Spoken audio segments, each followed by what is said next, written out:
pra mostrar a minha pista do Hot Wheels que eu ganhei de aniversário, ó.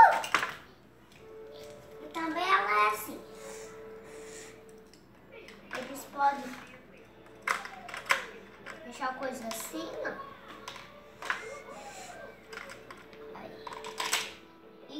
E aí alguém passa ali e cai ali. Ó.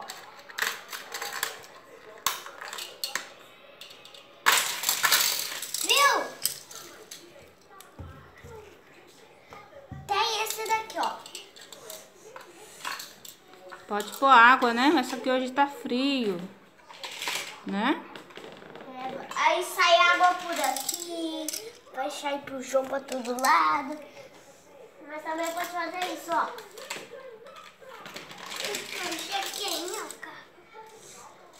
É pista dos carrinhos. Mas ainda bem que isso daqui é uma escada, ó. Isso daqui é uma escada. E eles podem... Agora só... E coloca água aqui dentro, se eles caírem aqui dentro, eles mudam de cor. Só o que vem nele, esse daqui. Tem que ser água com gelo, né?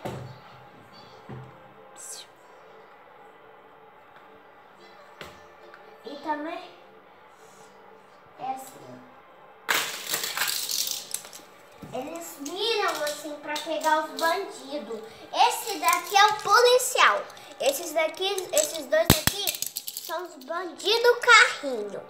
E esse daqui tem que correr atrás. E eles estão indo numa lapiseria. Depois eles ficaram com coisa fechada.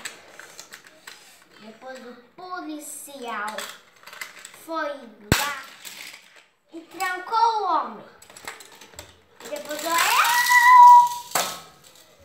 Depois bateu o carro na Cereje. E depois eles... Você ficou feliz com o seu presente, Arthur? Sim. Então dá um tchauzinho aqui, ó. E também a pista de água. Tchau, tchau, meninos e meninas. Quer ver o vídeo surpresa? Do Jorge perdido no Uniclef. Tchau.